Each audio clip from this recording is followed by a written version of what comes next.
Good morning to all of you. Thank you very much for joining us for this special briefing on 9 years of Modi government. We have the privilege of having with us Honorable External Affairs Minister Dr. S Jaishankar to do the briefing on this occasion and take your questions. I'd also like to thank the presence of Honorable Ministers of State, Shri V. Muralidharan, Srimati Meenakshi Lekhi, Shri R.R. Singh, as well as Foreign Secretary Shri Vinay Quatra on the dais. I would also like to acknowledge the presence of Secretaries Saurabh Kumar, Secretary CPV and OIA, Dr. Asif Saeed, Secretary External Relations, Economic Relations, Shri Dammu Ravi, as well as Special Secretary ER and DPA, Shri Prabhat Kumar. So, may I request you to make opening remarks, after which we'll take. You can do it from there also, so that's convenient. So.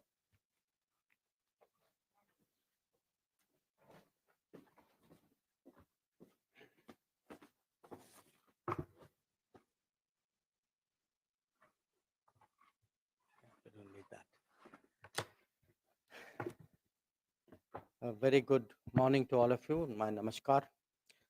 Our ministers of state, our secretaries, and friends of the media.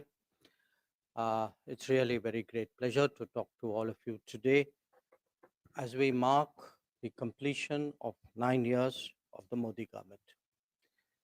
I think most of you would not dispute that among the many areas where there's been a significant transformation, foreign policy would surely be among them. It's reflected in the country's higher standing, greater influence, bigger footprint, new concepts, and stronger delivery. Now, there are many ways by which one can judge how foreign policy has changed, how it has delivered, where has it made its deepest impact. I would like to pick two broad themes today as the metrics by which you can evaluate Indian foreign policy over the last 9 years. The first theme is, how does the world see India today? And the second is really, how has foreign policy affected the lives of the common citizen? So those are really the two perspectives from which I would like to present to you the foreign policy of the last 9 years. Now, in terms of how the world sees India today, I think you can't get a better set of people than those sitting on the podium to give you that view, because we travel out, we engage people on behalf of India, we talk to the leaderships in different places, since we travel around, we mix with many sections of society. So what, in a sense, I present to you is a accumulation of our collective experiences. And if I were to pick them, probably the one which I would start off with is how much today the world, especially the global south, perceives India as a development partner, as a credible, effective development partner with delivery on the ground. And I actually am just reminded of my last visit. I came back yesterday morning from Namibia. And I inaugurated formally a center of excellence in IT, which has been functioning there for about a year and a half. And the impact on the Technology University of Namibia by our giving a Param supercomputer, having trainers out there, working with them, developing cybersecurity skills, developing entrepreneurial skills, promoting research. I cannot describe to you the excitement in the university. Or I look at the trip before that, a very different place and a very different subject. I was in Guyana, and it so happened at that time, we were delivering for the first time ever a ferry. A first time ever a ferry that far away to the continent, to the southern, to the western hemisphere, that too in the south.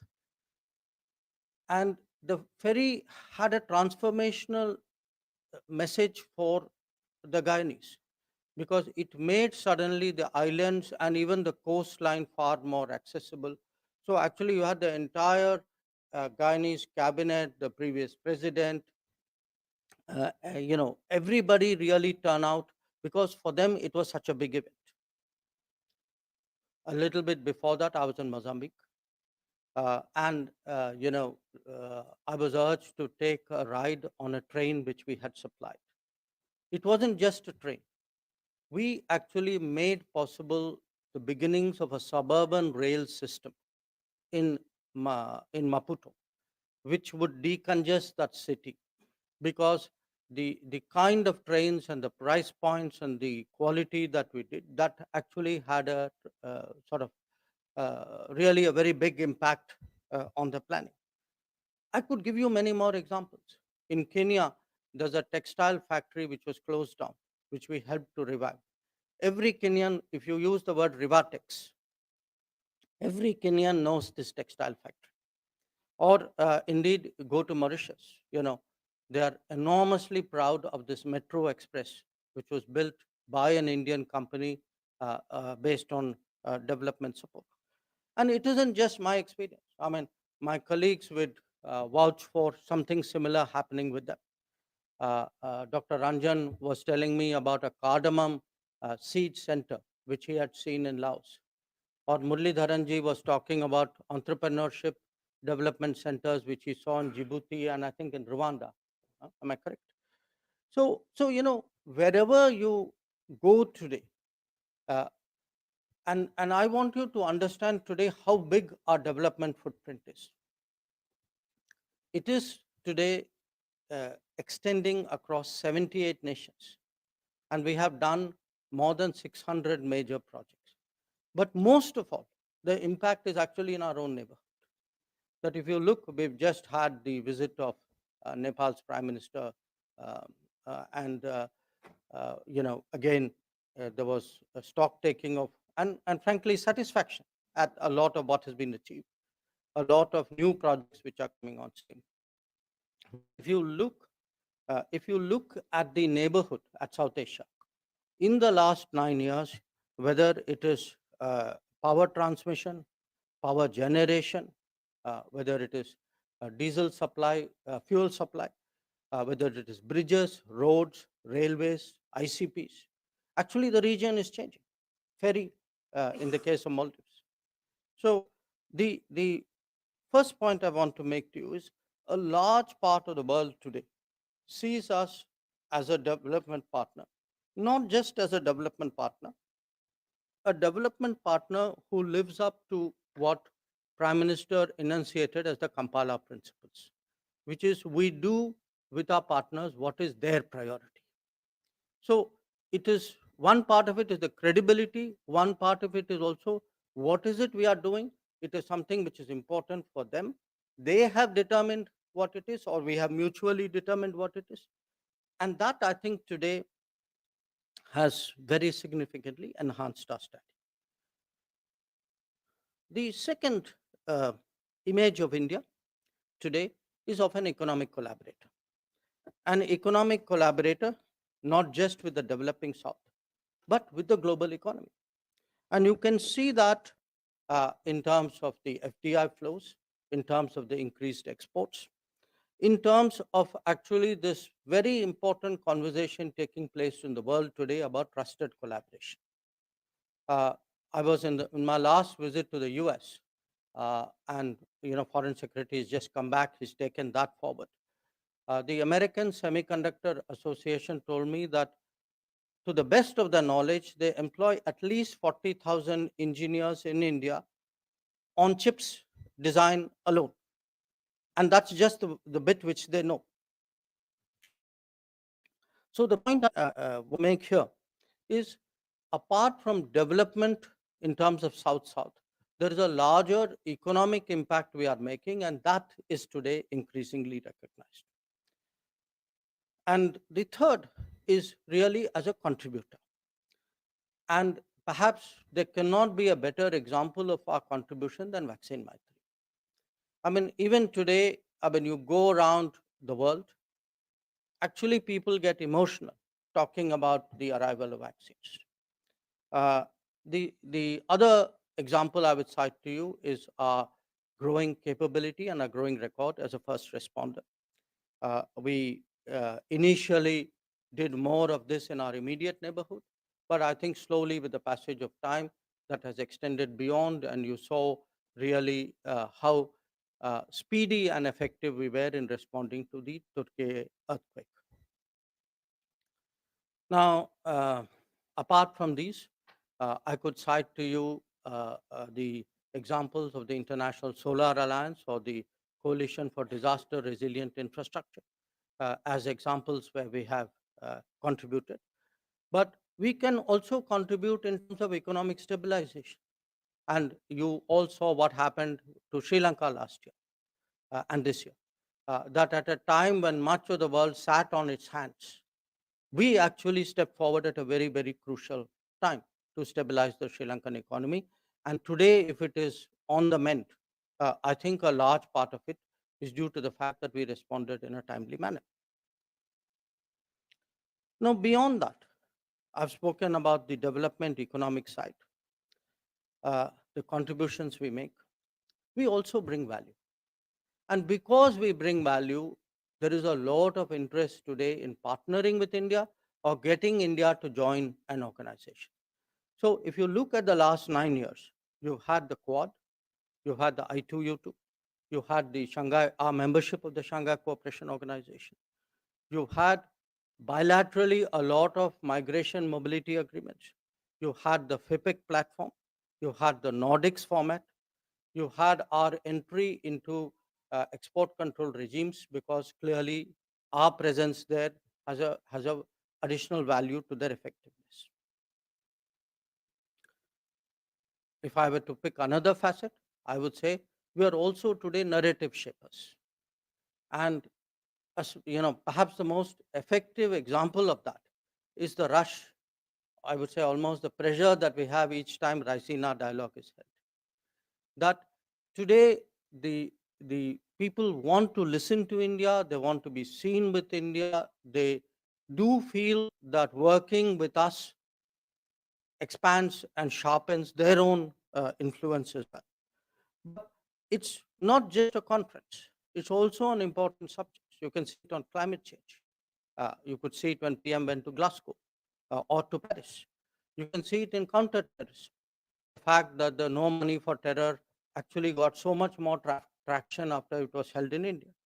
You can see it in a concept, how rapidly Indo-Pacific and Quad have taken root in the global strategic lexicon. You can see it in something like LIFE, which Prime Minister and UN Secretary General initiated last October. Or you could see it just in culture. In fact, Meenakshi ji was, every time she goes to Central Asia, and she was talking to me about her experience to Uzbekistan, that the impact today we are making, because we are proud of our traditions, others also are feeling that and wanting to absorb that in different ways. And, they celebrate it along with us. Now, that picture which I put to you obviously has to be underpinned by politics. And here, I think the last few years, if anything, have only underlined India's credentials, India's standing, India's DNA, I would say almost, as an independent force. Now, you're all aware of the debates in the last year about Ukraine and various ramifications. That's one example, I would say, of where we were clear from the very start about taking an independent stance, not just on the conflict itself, but on the various ramifications of the conflict. But I could share other examples. The Quad. Uh, do remember, the Quad was first an idea which came about in 2007. And then in 2008, everybody buckled to pressure. 10 years later, when this time around we were doing Quad, it was not that there wasn't pressure. It was just that we didn't bend. So Quad 2 is an example of our independence, as indeed is the voice of Global South. We are the first G20 president who have actually made an effort to consult other people. And 125 countries responded because they believed we are an independent voice. So when I say, how does the world look at us? There can be no bigger endorsement of our standing than the manner in which 125 countries responded during the Voice of Global South. But it can also be on the ground. You know, when we stand up on our northern borders vis-a-vis China, when we take a clear stand on Belt and Road, those two are examples of our independence. That we are not swayed by, by either coercion or by inducements or by false narratives.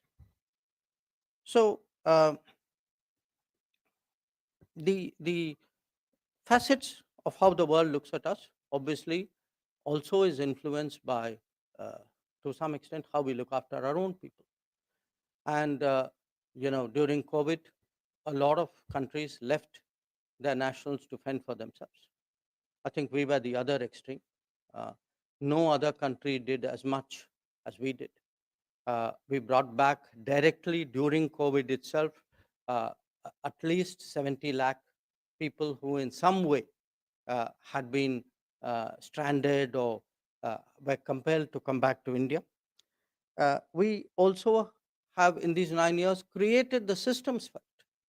So there are systems for people to come back, but there are also systems to support them when they are abroad.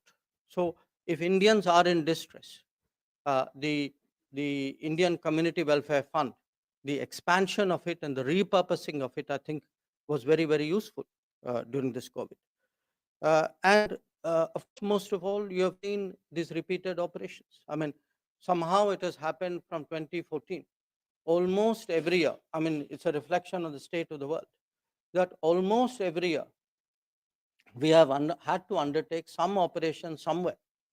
It's a reflection of the world, but it's also a reflection of the globalization of India, that our people, I mean, I'm sure many of you would not have anticipated that we would have 5,000 nationals in Sudan, or that we had 20,000 students in Ukraine, or that we would have people stuck in South Sudan or even in Afghanistan as Kabul was falling.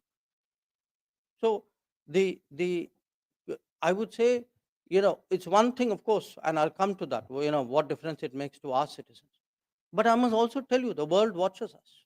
I mean, what we did in Ukraine was the subject of numerous conversations with my counterparts, and I've heard, people, presidents and prime ministers also speak to our own prime minister in that regard. But while we look after our own, we also take pride, and I think the world recognizes that we are genuinely international. We are international, and that is exhibited in what we are doing on climate action. What, as I said, we did on vaccines through Vaccine Maitri and through supply of medicines. What we are doing in terms of food, the millets, again, Namibia, they were very interested in working with us on production and expanding production and consumption of millets, or on counterterrorism, or on creating more reliable and resilient supply chains. First responder certainly highlights our credentials, or on maritime security. So if you look at the activities of India in different domains, yes, there is a strong sense this is a country today determined to look after the interests, its interests, the welfare of its people, but it is also a government very much committed to international, to global good, to internationalism. And I think that message too, it resonates particularly strongly in the South, but I think not only in the South. I think much of the world today appreciates it, and they actually see us in a way as a force of good. But while I speak about all of this, I think what really fascinates the world today is actually not what we are only doing in foreign policy. It is what we are doing in domestic policy. It is actually the huge domestic transformation, especially how we have today used the digital medium for the delivery of public goods and services. how we are today really transforming Indian society in terms of social development goals, the literacy missions, the gender effort, the Jal Jeevan mission, the electricity connections, the Swachh Bharat. I think these are today, and these are today, uh, you know, clearly for a lot of developing countries, this is an exemplar. But it's not, again, only developing countries. There are countries who actually look at it in terms of, I mean, one country, for example, which showed a lot of interest on the digital, on UPI, was Singapore. And already Singapore, I was told, more than $1 billion have come through the UPI system to India. Japan was very interested in UPI. When people look today at the India stack, and if I were to move to the technology area, at what we are doing on 4G, 5G, that interest is not just in the developing world, it's also equally in the developed world. So the domestic progress, I would say, that too has made, not that too, I would say that most of all, has made actually a huge impact on the thinking of the world. So after 9 years, I can really say without hesitation that in terms of our standing, in terms of where we are in global consciousness, it is something very much deeper than before. Now, let me say a few words about how the average citizen has benefited. I think to start with, the average citizen has seen enhanced security. Uh, if I were to start in the east, the land boundary agreement with Bangladesh particularly has had a transformational impact on the northeast. It has allowed progress. It has allowed, in fact, not just better law and order and stability in northeast, but also given northeast a connectivity through Bangladesh in this improved climate. Uh, the fact that I think we are countering Chinese actions on the northern borders, I think, has also enhanced security, as indeed the fact that we have delegitimized terrorism from across the Pakistani border.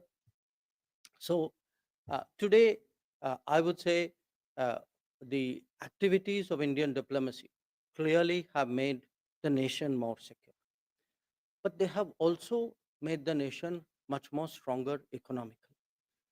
And again, I can cite to you different metrics for measuring that. It could be in greater exports, in bigger FDI flows, in stronger technology collaborations, in today in softening oil prices. Because had our diplomacy not done its work, I think it would have had an impact on the petrol pump. Uh, in fertilizer costs, that given how big, I mean, fertilizer is one of our key imports. So working with our counterparts there, we have actually stabilized the market and reached long-term agreements, which definitely benefit the country and benefit Indian farmers. And between fertilizer, oil costs, I think it has an impact on inflation as well. And regionally, I would say particularly Northeast, I think economic activity in Northeast have definitely benefited from what Indian diplomacy has delivered. But another area where I think the common citizen has benefited is actually in greater mobility and greater opportunity abroad. I have spoken about the mobility agreements that we've done. We've done it now with a number of countries, with Portugal, with UK, just done with Germany, Austria, Australia, and where workers or professionals go abroad. I think we have today much better systems for their welfare as well, and it's particularly important, as Mulliji will tell you, in the Gulf, where actually the working conditions of people who go are much better as a result of agreements we've concluded. But underlying all of this is actually a great public service revolution we have done, and that is in the field of passports. In 2014, there were 77 passport seva kendras in the country. Since then, we added 16 passport seva lagu kendras, and 430 passport seva kendras located in post offices. So essentially, what was below 100 today is in excess of 500. And the convenience to people, because we who live in cities still do not understand how hard it is just to get to a passport seva kendra. So the fact that we have made the passport kendra, the servicing center, the collection center, the delivery center, so much more widely distributed in this country, that has had a huge impact. And if you look at passport figures, we were issuing less than 9 million passports, 8.7 actually, in 2014. Today, we are issuing more than 14 million passports. And one of the only reason we are doing 14 is that we have to ramp up the capability, and actually the faster we process it, we are very confident this demand will keep going up. And one part of it is we are making it easier to get passports. I mean, I think your personal experiences would tell you that it has actually, the speed at which you get it is significantly better than what it was a decade ago. But it's also happened abroad, because remember, we render more than 1 million passport services out of the country. And out of the country before, the time period was enormous because you had to go through a cumbersome process of checking. Today, actually, because there is a database called GPSP, that it is possible, and 181 embassies and consulates are connected. There are a few who still have to be done. But even replacement or renewal of passports abroad has become very much easier. So, whether it is the ability to travel abroad, the mobility agreements, the totalization issues we are pushing, the specialized skilled workers which we are giving access to, I think these today have been a change. A fourth area, of course, is in technology capabilities.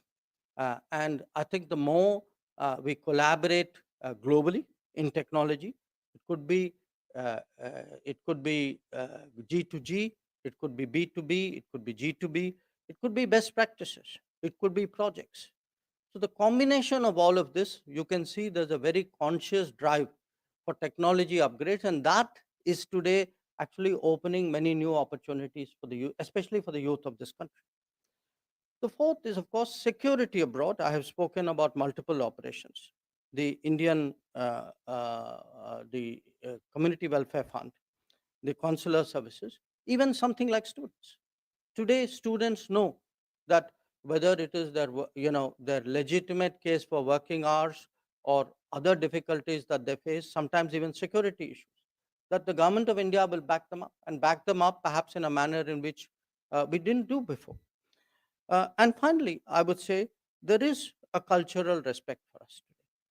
There is a cultural respect, and there are a variety of reasons for it. Part of it is also that we ourselves have globalized many of our practices. I think the International Day of Yoga is not just a shared celebration.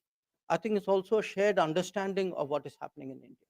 And that is extending to other fields, could be Ayurveda, it could be, in a way of life.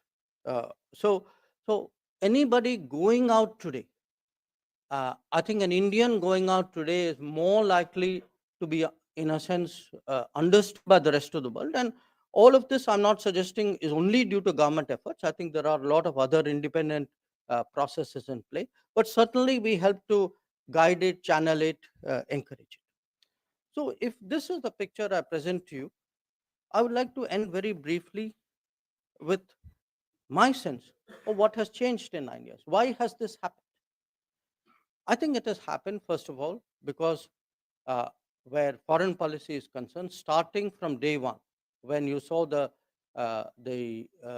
leaders of our neighbors present at the oath taking of the Council of Ministers in 2014, starting from day one till now, there has been strategic clarity.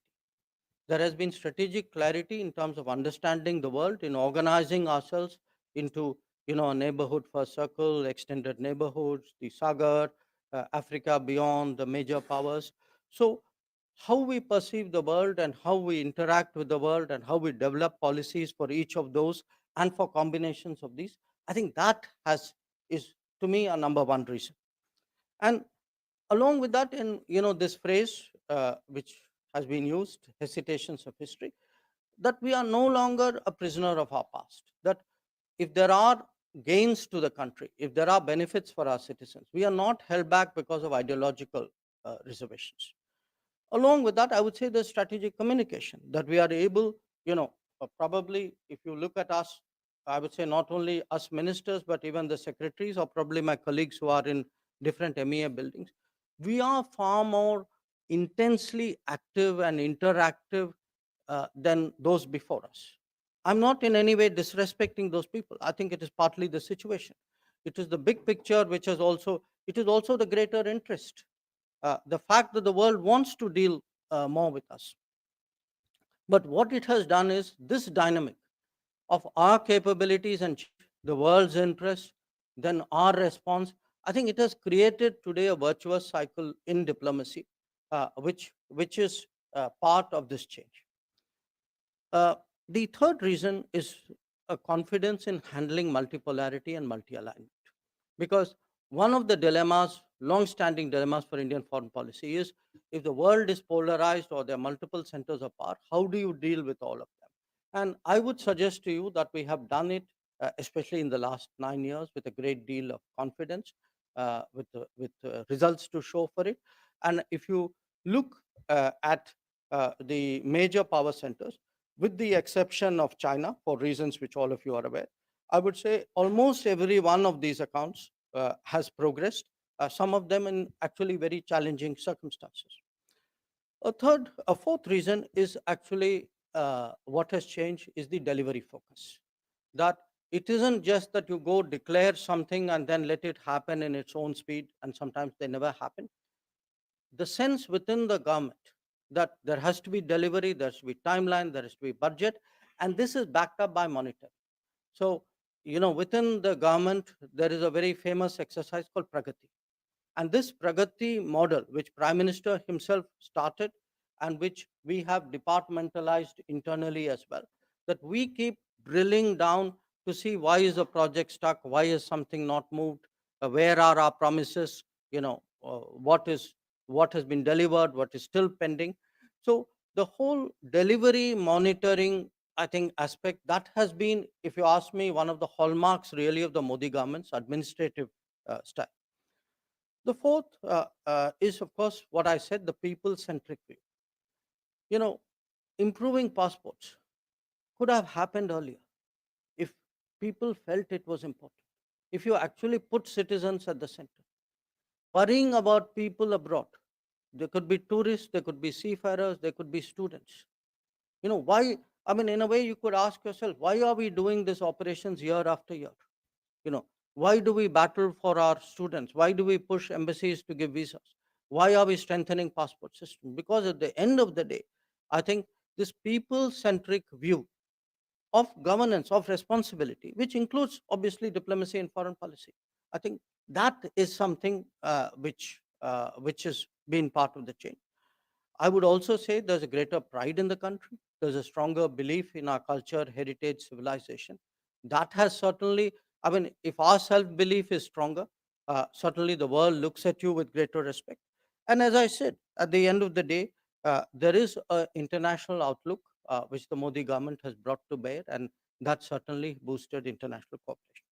So the picture, and I'd conclude with that, the picture that I really present to you is at home a much greater, I would say, sensitivity to people's needs, a conscious effort to associate them with foreign policy. And you can see that most of all in the manner in which we are marking the G20 presidency, the Jan Bhagidari approach, which is quite unique in our diplomatic annals. I think in many ways reflects the Modi government's approach. But you can see it abroad. You know, you all know that in the next few days, Prime Minister Modi would be undertaking what is only the third state visit, and he would be the first Indian leader to address the U.S. Congress twice. The month after that, he's going as the chief guest on Bastille Day, I think July 14th. You saw the welcome, the respect that he got in Papua New Guinea, or the welcome that he got in Australia. I spoke to you about the responses of the Global South and the Voice of Global Summit, of the Global South Summit. So I think, in all objectivity, the report card of the Indian foreign policy of the last 9 years under the Modi government is a very solid report card. It is a report card not just in terms of respect and outcomes. It is also a report card which tells every Indian citizen that they are more secure traveling abroad, that we have their back, tells every citizen that foreign policy at the end of the day is purposed for their benefit, for their welfare, with their interests at heart. And that is really the report card that we would like to put before the nation today. Thank you very much for your attention.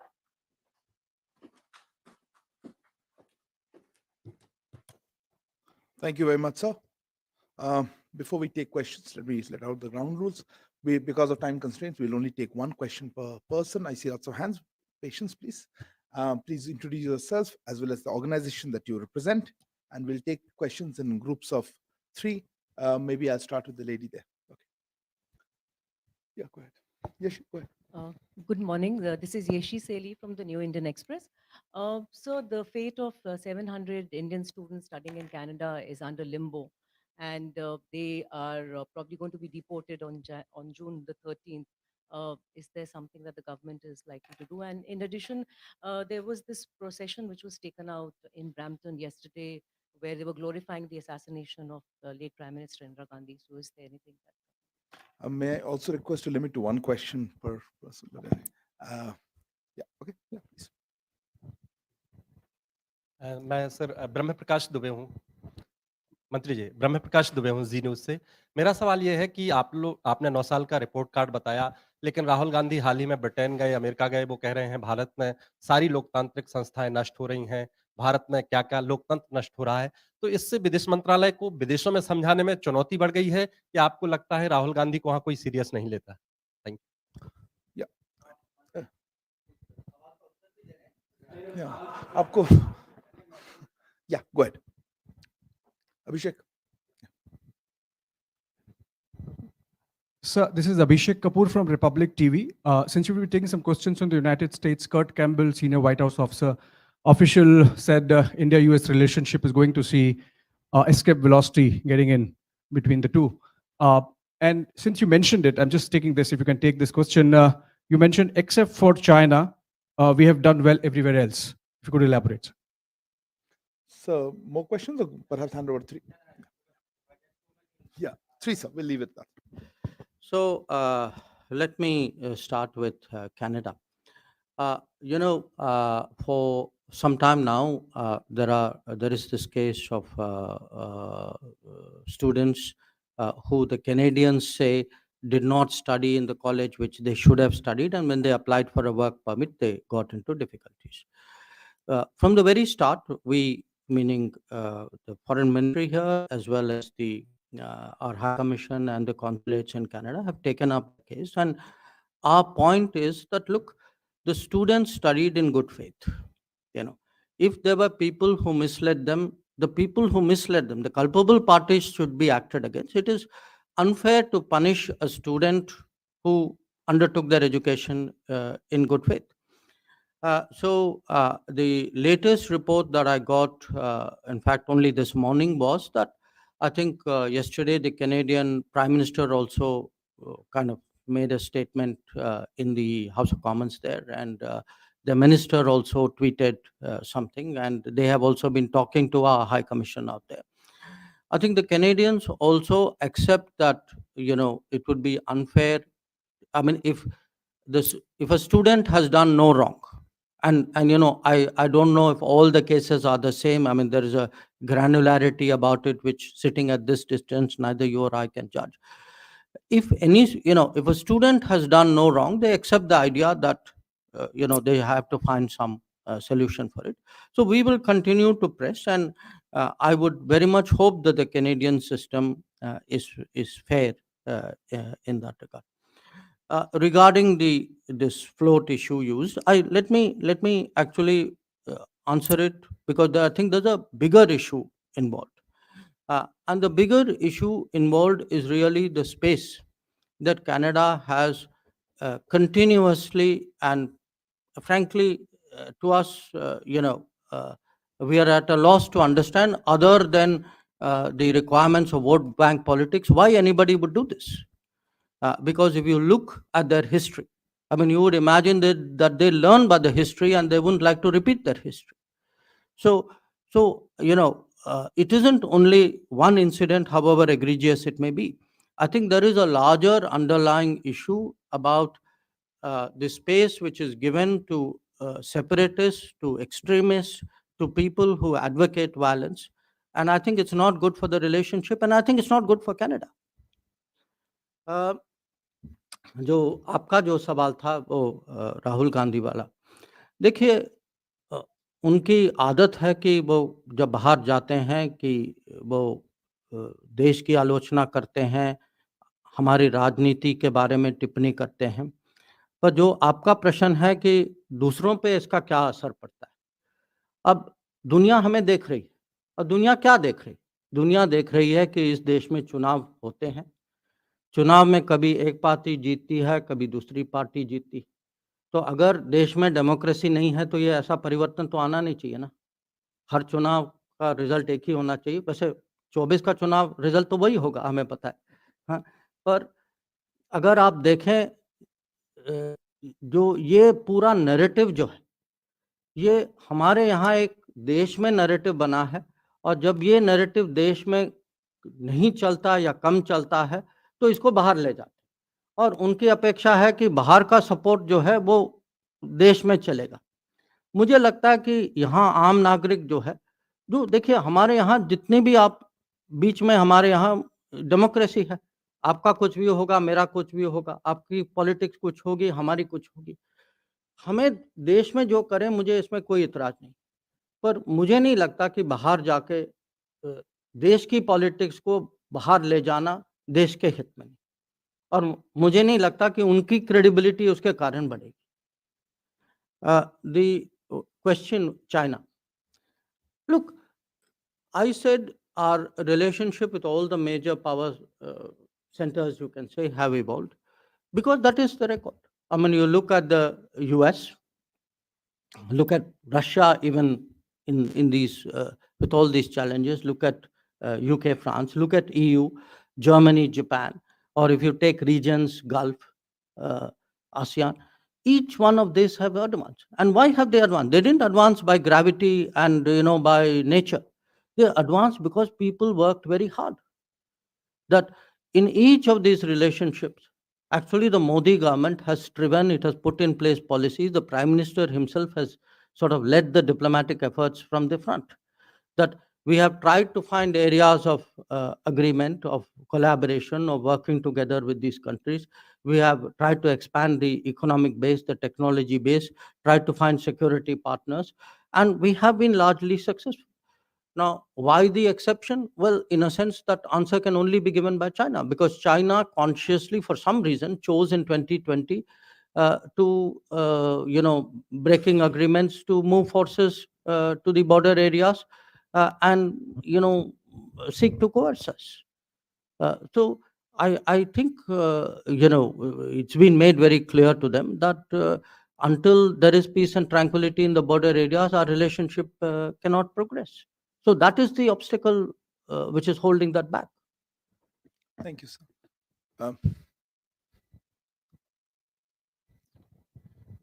Sir, मैं मनीष झा हूँ, TV9 Bharatvarsh से। Sir इधर sir, मेरा सवाल ये है कि रूस यूक्रेन युद्ध में इंडिया का स्टैंड और आपके जो स्टेटमेंट हैं वो बहुत सारे जो दूसरे देश हैं उनके डिप्लोमेट्स ने भी काफ़ी सराहा, उन लोगों ने भी काफ़ी अप्रिशिएट किया कि आपने जिस तरह से स्टैंड लिया, चाहे वो यूरोपियन प्लेटफॉर्म पर भी। लेकिन सबसे बड़ी चिंता ये है कि इस युद्ध की वजह से चाइना का बहुत ज़्यादा रूस के साथ रिलेशन स्ट्रांग हो गया है। कल ही उसके आर्मर्ड व्हीकल रूस में दिखाई दिए हैं, इससे पहले ड्रोन वगैरह आ रहे थे, इकोनॉमी में काफ़ी इन्वॉल्वमेंट हो गई है। तो वैसे स्थिति में आपको नहीं लगता है कि कल के दिन में भारत और रूस का रिलेशन पर प्रभाव पड़ेगा, खास करके तब जब हम क्वाड में भी उतना ही एक्टिव हैं? तो कैसे इसको आप न्यूट्रलाइज करेंगे? Thank you.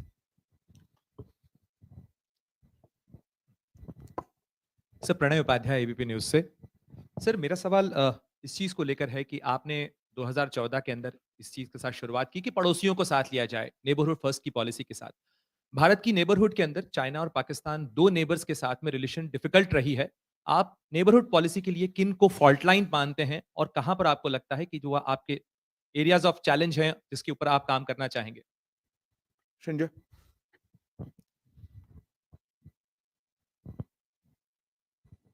Sir, times now.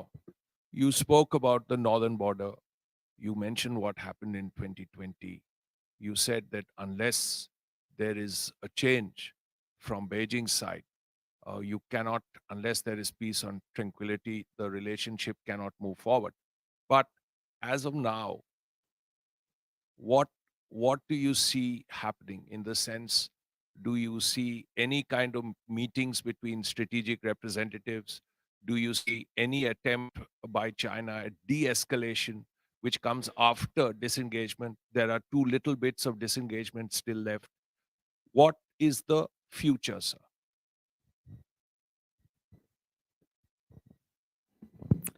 आपका जो पहला सवाल जो था यूक्रेन के बारे में जो सवाल जो था, देखिए जो यूक्रेन में जो युद्ध जो चल रहा है उसके अलग-अलग जो दुनिया उसका असर जो दुनिया पर है ये अलग-अलग रीजन्स में अलग-अलग देशों में उसका अपना प्रभाव होता है।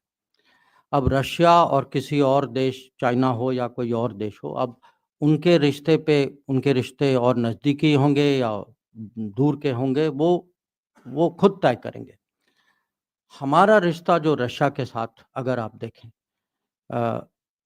1955 के बाद जब खुश्चेव और बुल्गेरियन आए थे यहाँ, जब वीटो पहली बार उन्होंने यूनाइटेड नेशंस में भारत का समर्थन किया था उस टाइम, हमारे रिश्ते जो हैं वो बहुत ही स्टेडी रहे और इस दौरान दुनिया में बहुत बड़े परिवर्तन आए। माने सोवियत संघ टूट चुका था, कोल्ड वॉर आया, कोल्ड वॉर गया, यूनिपोलर आया, वो भी गया, यूरोप यूनिफाई हुआ और आपस में अगर देखें रशिया चाइना के रिलेशंस, रशिया यूएस के, रशिया यूरोप के, इन सब संबंधों में माने कहीं अप और डाउन होता रहा। हमारे संबंध जो हैं बहुत ही स्टेडी रहे हैं और इसके कारण हैं क्योंकि एक दोनों देशों में एक तो लीडरशिप इसकी जो महत्व को समझती है, पब्लिक सेंटिमेंट भी साथ देती है। हम दोनों के यहाँ ये समझ है कि हम दोनों बड़े यूरेशियन देश हैं, पूरा यूरेशिया की स्टेबिलिटी एक किस्म से हम पे निर्भर है, हमारे रिश्तों पे निर्भर। तो जो आप कह रहे हैं, हाँ, ऐसी एनालिसिस मैं पढ़ता रहता हूँ, पर आप हकीकत देखें ना कि हमने पिछले साल में भी ऐसा कुछ रिश्तों को ऐसा कुछ होने नहीं दिया जिसके कारण कुछ प्रश्न चिन्ह उठे हमारे बारे में। तो ये मेरा उत्तर है आपके लिए। दूसरा जो है नेबरहुड फर्स्ट जो आप पूछ रहे थे, जो रिपोर्ट कार्ड मैंने आप लोगों के सामने प्रस्तुत किया है उसमें सबसे ज़्यादा अगर आप देखें सबसे हमारी प्रगति भी नेबरहुड में हुई है, हमारी चुनौतियां भी नेबरहुड में, तो दोनों हैं साथ-साथ कि बाकी नेबर्स के साथ नेपाल, बांग्लादेश, मालदीव, श्रीलंका, भूटान, इवन म्यांमार, आप देखें political relations are strong, regional connectivity माने एक किस्म से एक रीजनल एक पहली बार यहाँ एक रीजनल इकोनॉमी बन रही क्योंकि जब एक देश से दूसरे देश पेट्रोल जाता है, बिजली जाती है, सड़कें जाती हैं, रेलगाड़ियाँ जाती हैं, आज जो हैं हम बांग्लादेश के बंदरगाहों के उपयोग कर सकते हैं, जो एक बहुत बड़ी नई बात। तो एक लेवल पे मैं कहूँगा प्रोग्रेस रिपोर्ट में बहुत सफलता मैं आपको दिखा सकता हूँ, पर जहाँ चुनौती है एक तो पाकिस्तान के साथ है और ये माने ये कोई नया विषय नहीं है, शुरू से ये क्रॉस बॉर्डर टेररिज्म माने उसकी चुनौती थी और फ़र्क ये है कि हम जो हैं इसको बर्दाश्त करने के लिए तैयार नहीं हैं। तो या तो आप कहें कि नेबरहुड फर्स्ट के कारण हम टेररिज्म को साइड में रखें और पाकिस्तान के साथ कोऑपरेशन बढ़ाते जाएं, ये ना देश की सेंटिमेंट है ना मोदी गवर्नमेंट की सोच है। तो इसमें अगर पाकिस्तान रिश्तों को आगे ले जाना चाहता है, उनको पता है क्या करना है, इसमें कोई माने उनको पता है, दुनिया को पता है। और जो चाइना का जो है, जैसे मैंने अभी उनको समझाया, हमारी कोशिश थी कि चाइना के साथ भी, हमारे पड़ोसी हैं, देश के सबसे बड़े इकोनॉमी हैं, और हम तो चाहेंगे कि रिश्ते अच्छे हों, पर रिश्ते तभी अच्छे हो सकते हैं जब बॉर्डर एरिया में पीस और ट्रैंक्विलिटी हो, और जब कोई एग्रीमेंट हो तो उसका पालन होना चाहिए। तो अगर एग्रीमेंट का उल्लंघन हुआ और आपने पीस और ट्रैंक्विलिटी को कहीं छोड़ दिया, तो आप ही बताइए कि रिश्तों को कैसे आगे ले जाएं। तो चाइना के साथ जो टाइम्स नाउ का सवाल जो है, see, we are talking. It is not that communications have broken down. So Sanjay, responding to you. So the point is that with China, in fact, even on the day, even before Galwan happened, we were, talking to the Chinese, saying that, look, we are seeing movements of your forces, which in our view is violative of our understanding. The day after Galwan happened, in fact, the morning after, I actually spoke to my counterpart. And since then, we have engaged, the military commanders have engaged, our embassies have engaged, I have engaged with my counterpart, and I continue to do that. When Foreign Minister Chingang was here in Goa, we had a long discussion. Even when I was in BRICS, he did not come, his deputy came. We had a chat on the side. Look, we have to, the two of us have to find a way of disengaging, because I don't believe that this present impasse serves China's interest either. The fact is the relationship is impacted, and the relationship will continue to be impacted. If there is any expectation that somehow we will normalize while the border situation is not normal, that's not a well-founded expectation. So your question, what do what can we expect? Look, at multilateral events, we will, obviously the Chinese are there and we are there. It is likely that there would be a conversation between us. Bilaterally, I mean, since Galwan happened, we've had one visit by Mr. Wangi to India. But I think the main mechanisms, we have a mechanism called WMCC, and we have a mechanism called Senior High Level Commanders Meeting. One is a kind of military-led with MEA in it, the other is MEA-led with military in it. These mechanisms continue to do the work, because at the end of the day, disengagement is a very detailed process. It's not something which is a kind of obviously you have to have a leadership level buy-in, but the details of it have to be worked out by people on the ground. So I think all of this would continue to happen. Kavita. Sir good morning, मैं कविता जोशी हूँ sir, Haribhoomi newspaper से। Sir मेरा सवाल ये है, अभी आपने अपने ओपनिंग रिमार्क्स में दो चीज़ों की बात की थी अपने नेबरहुड लिए, जो नेबरिंग कंट्रीज हैं इंडिया के।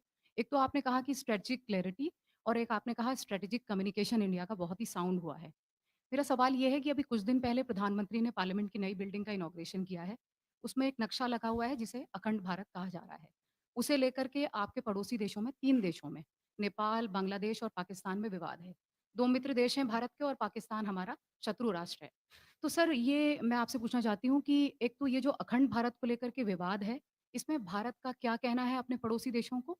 जैसे कि कल नेपाल प्रधानमंत्री ने वहाँ की पार्लियामेंट में ये कहा है कि मैंने ये मुद्दा अपनी भारत यात्रा के दौरान उठाया था, जिसके जवाब में मुझे भारतीय पक्ष ने ये कहा है कि ये राजनीतिक नक्शा नहीं है, ये सांस्कृतिक नक्शा है। तो ये जवाब आपका केवल अपने मित्र राष्ट्रों के लिए है, जैसे नेपाल और बांग्लादेश? क्योंकि इसमें पीओके का भी हिस्सा है और पीओके को लेकर के भारत का जो स्टैंड है वो बहुत ही अलग स्टैंड रहा है। हम हमेशा ही ये कहते रहे हैं कि पीओके अवैध कब्जा है पाकिस्तान का और भारत उसको अधिकार क्षेत्र में कभी भी लेगा। तो ये जो आपका जो एक तो ये क्लैरिटी करें कि जवाब आपका यही है कि ये छोटा रखें जरा सांस्कृतिक क्वेश्चन, राजनीतिक है, और वरना पीओके को speech- लेकर पाकिस्तान को लेकर क्या संदेश है?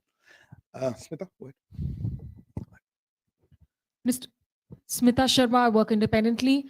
Just wanted to check, is India expecting President Zelensky to be in attendance during the G20 summit?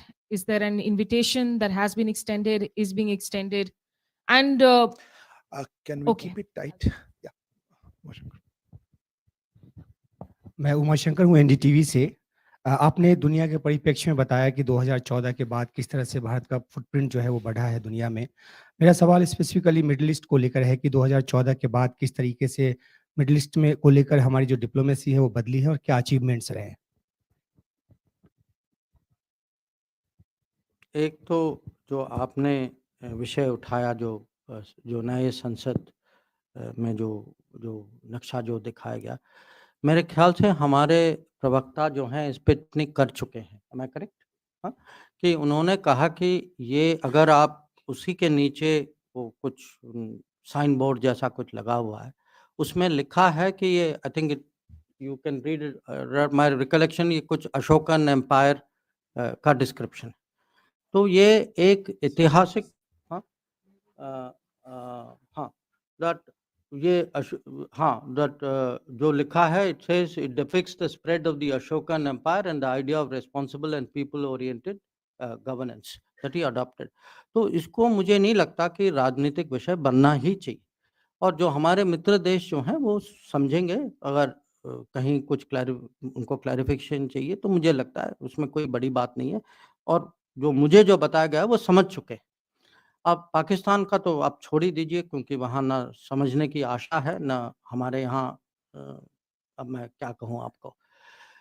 पर जो पीओके का विषय वो अलग विषय, क्योंकि पीओके में जो है हमारा स्टैंड बहुत क्लियर है, और हम ये खाली सरकार का स्टैंड नहीं है, पूरे देश का स्टैंड है, पार्लियामेंट का स्टैंड। तो उसमें माने पार्लियामेंट का स्टैंड है, तो उसमें कोई चेंज करने की माने पॉसिबिलिटी है ही नहीं। Your question, Zelensky and G20. No, look, in our view, G20 participation is for members of G20 and for the countries and organizations who we have invited to the G20. And that list we had declared as soon as we assumed the presidency of the G20. So it is not something, that we have reviewed. And it is not something, very honestly, which we have discussed with anybody.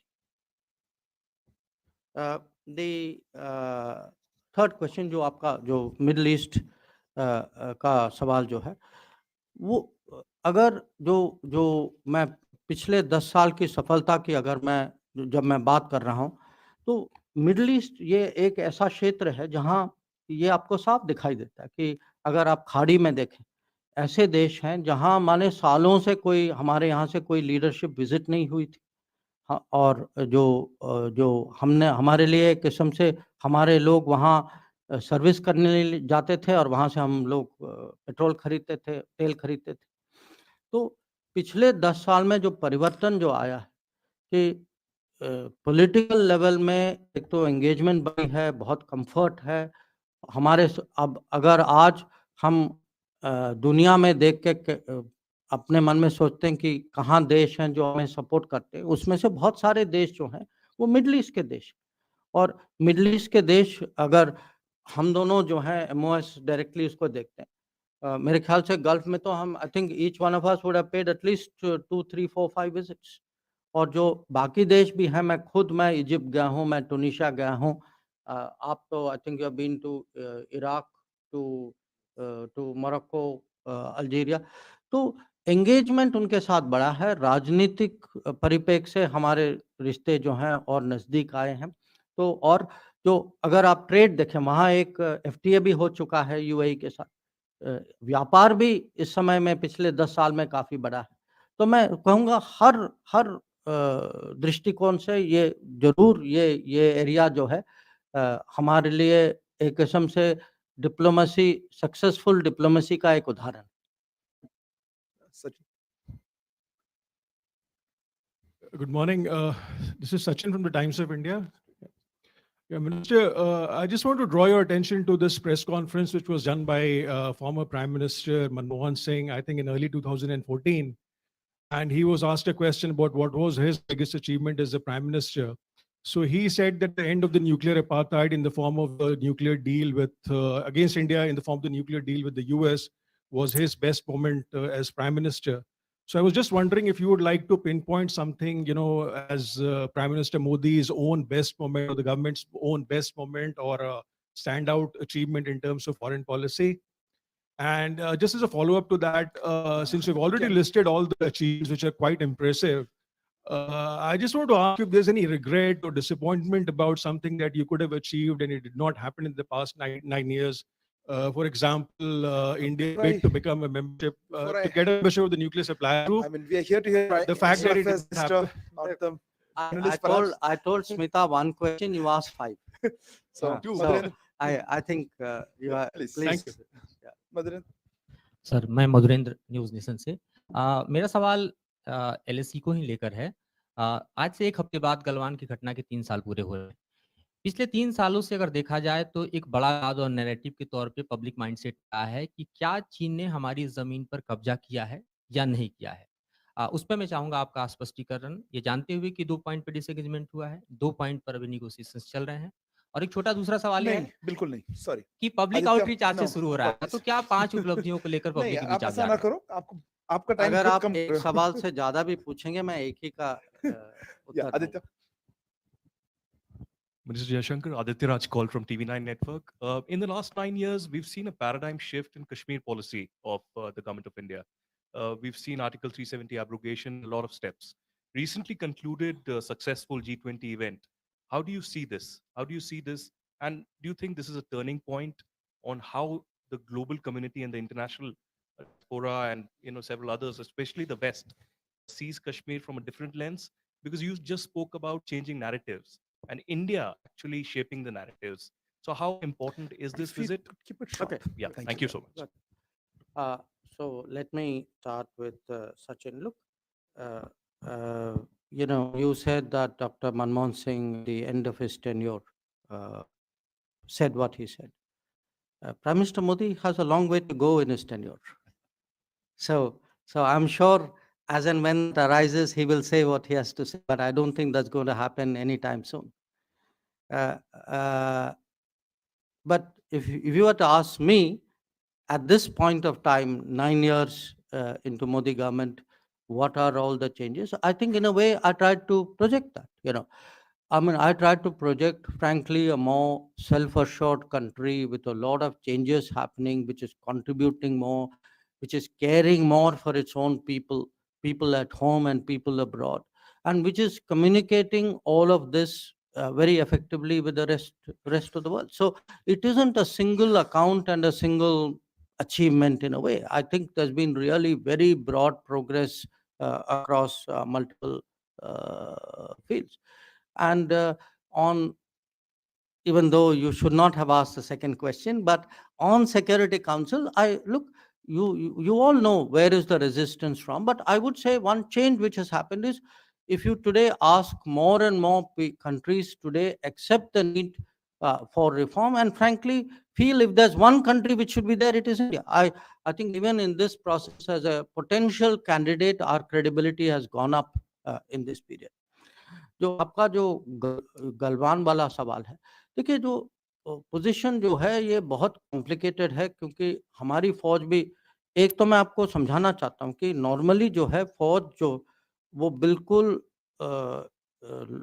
LAC पे deploy नहीं होती, वो अपने camp पे deploy होते हैं, camp से आगे बढ़ते हैं।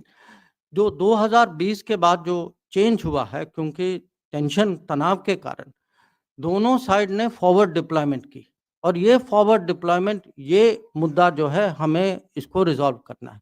तो ये जो जिस तरीके से आपने ये प्रश्न पूछा कि जमीन का है या नहीं है, वो इशू नहीं है, इशू फॉरवर्ड डिप्लॉयमेंट का है कि दोनों लोग बहुत एक दूसरे के बहुत नजदीक फॉरवर्ड डिप्लॉयमेंट कर रहे हैं, और उसके कारण ये तनाव माने कहीं हिंसा की तरफ जा सकता है, जैसे आपने गलवान में देखा था। जो आपका सवाल जो है 300 अनुच्छेद 370 वाला, on Kashmir, first of all, I do think that what was done in 2019 was a very, very crucial step and a long-awaited step for national security. Because in a way, we can, it's a long story, and you know this better than me, why 370 was kept beyond what was supposed to be its shelf life. But the bottom line was, I'm now giving you a kind of a diplomatic perspective. The whole world used it against us. They saw it as a point of vulnerability. They saw it as something they should keep pressing and keep using and keep turning as a way of keeping India off balance. Now, if we don't get it right, how do you expect the world to get it right? So for us, the first thing was to remediate at home. And that is what we did in 2019. Now, once you sorted it out at home, then the question was, how then does the world react to it? Now, even when 370 happened, and fact was in 2019, we had to actually, when I speak about strategic communication, as a foreign ministry, as a minister myself at that time, we spent a lot of time getting people to understand what it was about. And our biggest problem was a lot of, frankly, false narratives of propaganda, much of which originated in our own country. So we had to deal with that. And I think we dealt with it. And because we dealt with it today, if you go around the world today and ask people, sort of, when it comes to India, what are your concerns? You will find more and more people actually will say that's kind of, that's not something which is a live issue, because we were the people who kept it as a live issue. So to me, what happened in G20 is just one example. But I would like to see, quite honestly, more investment there, more foreign tourists there. I see no reason why uh, Jammu and Kashmir should be denied the benefits not only of development but of globalization that the rest of India has experienced. I think it is their right, and I think we should promote that very strongly. Huma. Right here. Sir, I'm Huma Siddiqui from the Financial Express. In your opening statement, you did not mention anything about the Latin American region except the ferry to Guyana. And so, in that context, I just wanted to understand, is India looking at buying crude from Venezuela anytime soon? Sorry? Buying crude from Venezuela. Venezuela. And any other countries where you are expanding buying crude in the region? Sir, Yeah, sorry. Siddhant. So Siddhant from Vion. Yeah. Sir, Right, my yes, sir. question to you Sorry, is sir. my question to you is, the Canadian NSA has said that India has been interfering in their domestic politics. Your reaction to this comment by the Canadian NSA? Kalol.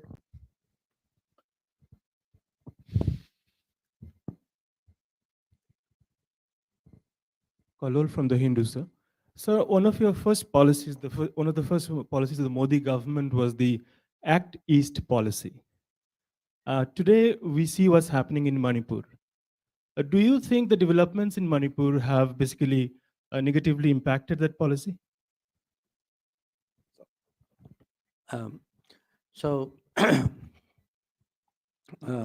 Latin America.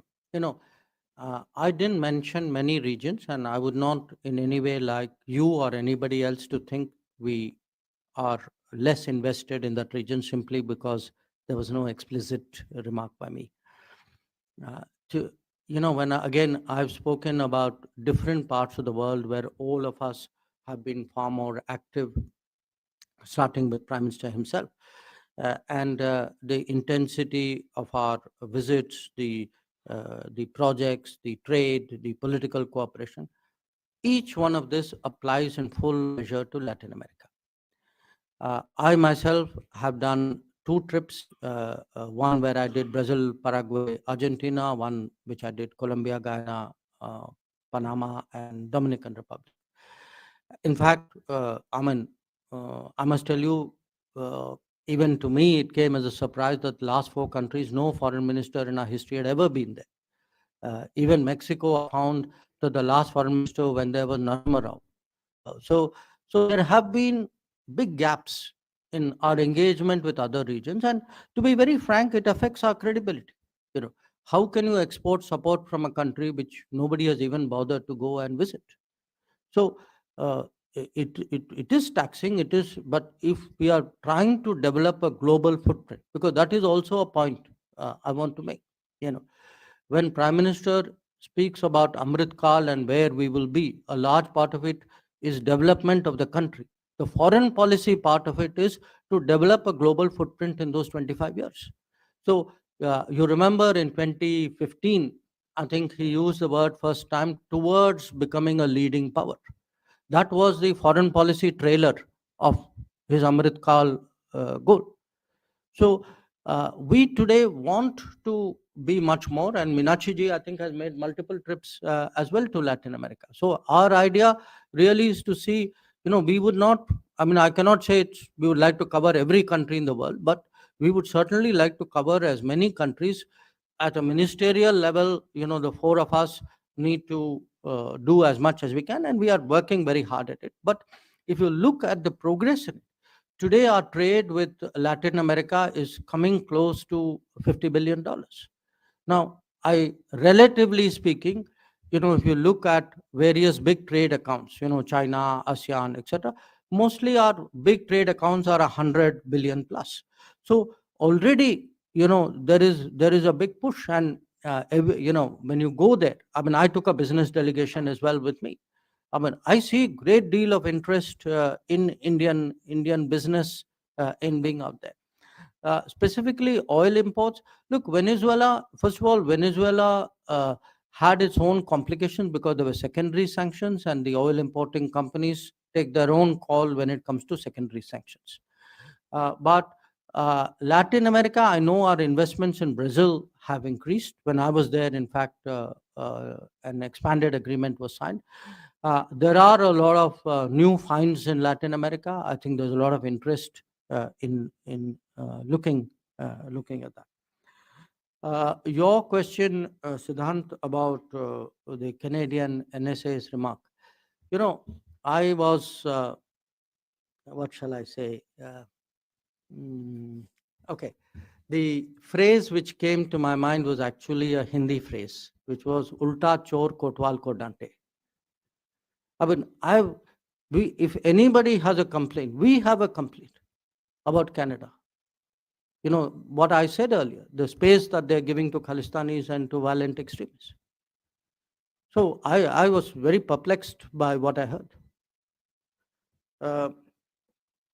The Act East, look, what has happened with the East, and again, my colleague Dr. Ranjan would bear me out.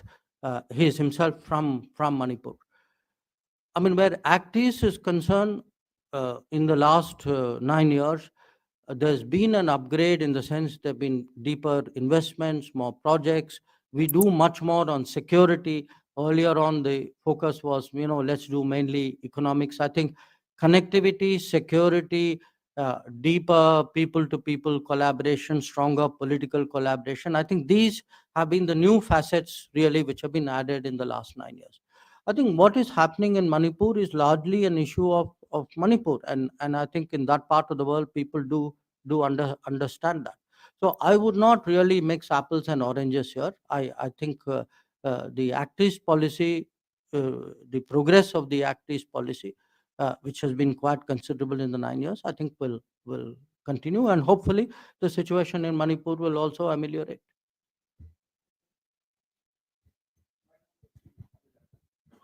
Sorry, microphone's next to you. No, yes, please. Rishikesh from the Press Trust of India.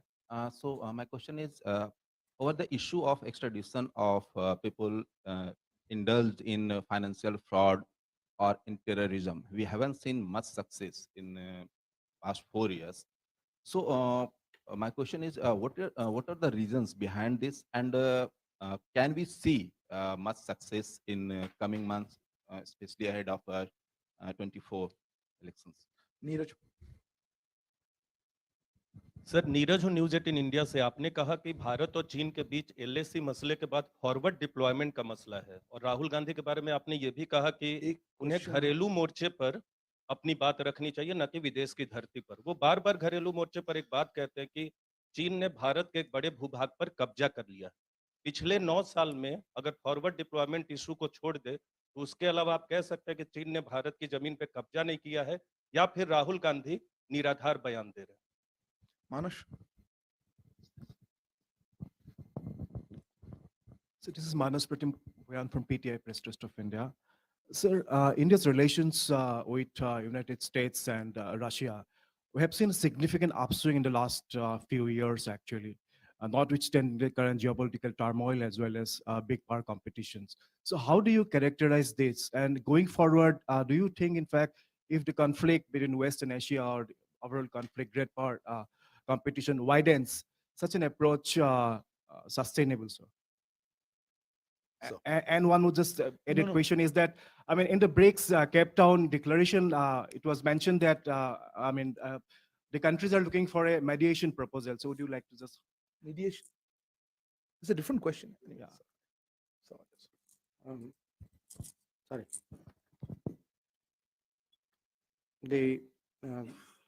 The first question, जो आपका जो extradition वाला question जो था, no, there are pending extradition requests with many countries. There can be financial fraud, there can be terrorism, there can be crimes of various kinds.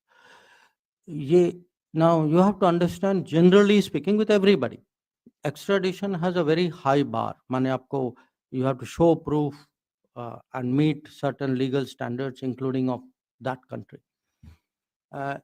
What I can say is we have been pushing many cases. Some cases are more high profile than other cases.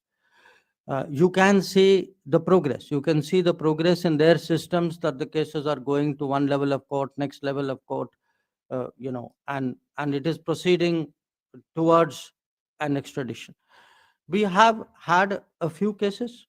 Obviously, in some of the high profile cases, we are waiting for those to come to the conclusion. जो आपने पूछा, can I put a timeline on it? I cannot put a timeline on it because it's dependent on legal processes of other countries. But what I can say is we will spare no effort in this direction. And, again, a lot of this extradition is rooted through, because the actual extradition process, the documents, etc., are all done by us. I mean, it's obviously the concerned agency or the ministry here, but MEA is very much involved in it, and we are giving it our fullest effort. जो आपका दूसरा सवाल, ये आपका जो सवाल जो था चीन के बारे में, देखिए राहुल गांधी जी जो हैं बहुत सारी चीजें कहती हैं, और मैं मानता हूँ राजनीति में लोग कहते हैं. अब उन्होंने ये भी कहा कि देखिए वो पंगोंग त्सो में पुल बना है. अब पुल बना है तो वो ऐसी जगह बना है जो चीन ने 1962 में कब्जा किया था. तो फिर कुछ लोग कांग्रेस पार्टी से कहने लगे कि आपके अरुणाचल में एक मॉडल विलेज बना है. अगर आप देखें, पार्लियामेंट के रिकॉर्ड देखें, ये जगह लोंगजू जो है चाइना ने 1959 में कब्जा किया था. तो कुछ देखिए, चाइना जो है 1950 से भारत के जमीन पे कब्जा कर चुका है. मेन पॉइंट है कि जो LAC में जो है, LAC की पेट्रोलिंग होती. हम लोग जो हैं पेट्रोलिंग बेस, हमारी फौज जो है पेट्रोलिंग बेस से निकल कर पेट्रोलिंग करके बेस पे वापस चले जाती. 2020 के बाद ये नहीं हुआ, क्योंकि जब उन्होंने वो 2 अग्रीमेंट 93 और 96 अग्रीमेंट्स का उल्लंघन करके बहुत बड़ी मात्रा में फौज लाए, तो पेट्रोलिंग करके वापस जाना के बजाय हमें फॉरवर्ड डिप्लॉयमेंट करना पड़ा. अभी जो प्रॉब्लम क्या है, फॉरवर्ड डिप्लॉयमेंट की प्रॉब्लम है कि हम दोनों फॉरवर्ड डिप्लॉयड हैं, और फॉरवर्ड डिप्लॉयमेंट जैसे मैंने इनको समझाई, उसी से तो टेंशन पैदा होता है. Sorry, India, US. See, India, India, US has really come a long way, and there are many, many reasons for it. Each reason is a solid reason in itself. You can look in this period, size of the community growth. You can look at the technology part of the relationship. You can look at the trade of the relationship. You can look at the political convergence that we have, and you can look at the strategic interest.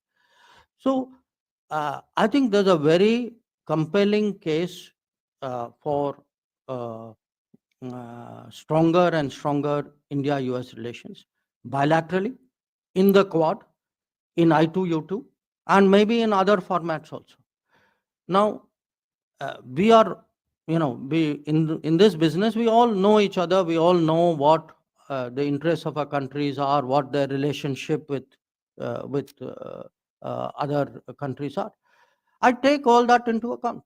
Now, because US has some tension or contradiction or problem with some other country, why should I let go of my interest? I am building American relationship in my interest. If they have a problem with somebody else, they have a problem. In fact, who knows, maybe sometimes the problem may even help me to advance my interest. So, Naveen. Hello, sir. Naveen Kapoor from ANI. Sir, can you give us a sense of status of India-Afghanistan relations? Any kind of, beginning of engagement, minimal engagement with them? Can you just throw a light on that? Maha.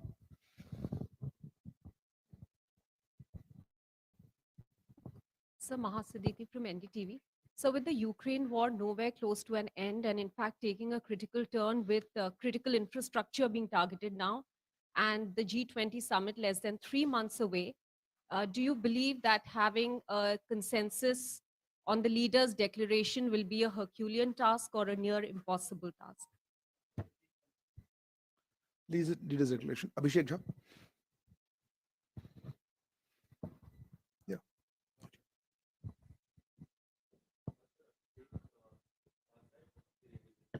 Microphone's not clean. Closer, please. Okay. Sorry, sir. Abhishek Jha from CNN News 18. My question is regarding Congress leader Rahul Gandhi's recent visit to USA. He is reportedly visited White House and he has had a meeting also with somebody. In which capacity Rahul Gandhi is met people in White House and also Ask him, no? and also was MEA aware of his upcoming visit to White House? Sir.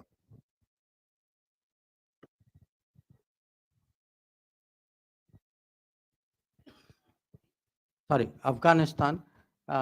Look, we have a technical, we pull back the India-based diplomats and staff after Taliban took control of Kabul. Because at that time we had legitimate security concerns. A lot of other countries also did it. With the passage of time, we have sent back a technical team to the embassy. They have been there for some time.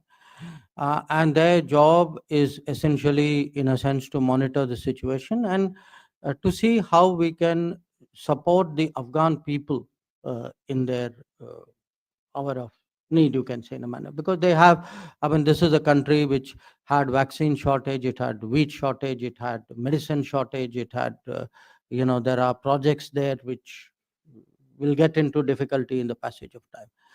So the focus right now in Afghanistan is less, I would say, political. It is more like helping the Afghan people, because the Afghan people are people with whom we have a historical connect. So that is really the current state of the situation. The second question about G20. Look, I remember last year, there were a lot of challenges in getting the final G20 declaration did. And I, in fact, commended even then the Indonesian presidency for making that big effort and getting the Bali declaration. But I would also share with you that even at that time, a lot of us worked alongside with Indonesia. Obviously Indonesia was the chair, but we were part of a troika, and there were some countries who were not even members of troika, but who had a interest in the manner, and all of us put our collective energies together in that regard. My memory serves me right, last year, in fact, in September, I went to Moscow, and one of the main reasons I went to Moscow at that time was really to discuss this with my Russian counterpart. So this year, we are endeavoring to find a common landing point. There are differences of opinion even about what was agreed to in Bali last year. So how do we handle it? It's very hard for me. Diplomats are still working at it. So I don't want to predict. I don't want to in a way, give too much details. I accept your point that it's a challenge, but diplomacy is a business for optimistic people. So And so I think it's something that we would look at. And that last question which you asked, I can't believe you're serious, but I mean, look, if Rahul Gandhi goes somewhere, I mean, that is Rahul Gandhi's call. So, why would I have a sort of to get involved in it at all? So I don't even know, frankly, what he did or what he didn't do uh, in respect of what you said. Please. Afternoon, sir. Rishabh from Times Now. So enough of Rahul Gandhi US visit. Our Prime Minister is visiting. Thank you very much. Prime Minister is visiting US next week, coming weeks. What will be on table, and is Prime Minister also visiting any other country around a US visit? Swasini. So Hasini Heather from The Hindu. I wanted to ask External Affairs Minister on the subject of Kulbhushan Jadhav, a former naval commander who is in prison in Pakistan, as well as the 8 former naval officers in prison in Qatar. The question really is, it's been nearly a year since the Qatar incident happened. It's been several years since Kulbhushan Jadhav remains in prison in Pakistan. Has the government given up on diplomatic options in order to have these Indians brought home safely? I refer not just to discussions at high levels, but also to creative options we've seen in the past in the Cold War between the US and Russia, for example, of exchange of prisoners. Thank you. Yeah, please. I know there are lots of hands, but I'm sorry, we have limited time. Hi, sir. I'm Siddhant from CNN News 18. So my question is regarding the recent US Congressional Committee report, which deals with China-related issues. And the report recommends strengthening NATO plus by including India. I want to know your position. So the first question was Prime Minister's visit. What are your expectations? My sense is that you will get, usually a prime ministerial visit is an occasion really for both countries to focus on, of course, intensifying the relationship or the cooperation. And if there are the tendency is normally to pick a few issues and focus, prioritize on them. Foreign Secretary has just come back yesterday night from US, and he held some discussions there. In the coming days, we are expecting some visitors, incoming visitors from the US as well. So we are working, in that direction. Now, what eventually comes out, and that's really one tough to predict. And even if I could, I'll spoil your fun if I did that. So I think I'll hold it till then. Would he go to another visit? I think usually prime ministers visit, we kind of keep working on his schedule, and then Arindam has the pleasure of sharing that at the right time with all of you. Suhasini, your question about Kulbhushan Yadav and the Qatar case. They're very different cases, first of all. I mean, in the case of Kulbhushan Yadav, our view was that he was kidnapped by the Pakistanis, and he's been held in violation of a judgment of the ICJ. So I think the law is very clear, and we have to now see how to take that forward. The Qatar case is different. My understanding is that and there have been 3 hearings so far. I think a 4th one is due sometime later this month. Even the full nature of the charges are not entirely clear to us. But what we are doing is we are giving the strongest possible support to the concerned people, including their legal representation, because we believe that their rights should be fully protected. And in a situation like this, I think they are entitled to strongest possible support. Now, your question, will there be any diplomacy around it? Look, I never rule that out. I mean, even as a general proposition, because as I said, a large part of our outlook today is really, I mean, if Indian citizens are in difficulties of any kind, and these are two very exceptional situations, the sort of say it is in the DNA of this government that we should do whatever we can, whether they are Indian students, which was your question, or you know, sort of Indian military officers, or you know, just anybody else, or people in the Gulf who often face charges. The third question on the congressional committee recommending NATO plus, you know, we've see, one of the challenges of a changing world is how do you get people to accept and adjust to those changes. Even today, not just with this committee, I see this, you know, in analysis of various kinds and writings of people. A lot of Americans still have that NATO treaty construct in their heads, you know. So any situation they deal with, they use that like a, it seems almost like that's the only sort of template with which, or only viewpoint with which they look at the world. The reality is that is not a template that applies to India. Yeah. So I mean, I must say a lot of it is actually outside the administration. The administration understands this very, very well. So we have a situation where actually in many areas the administration has been very forthright, very understanding, very cooperative. Not, and sometimes people mean well. I mean, in this case, I think they mean well. They really want to signal saying, let's do more with India. It's just they use a terminology because that is what is in their habit. So I would not go so much by the terminology. I would only appreciate the fact that a congressional panel has the sentiment to want to do more with India. I think that's a very good thing. Nanima?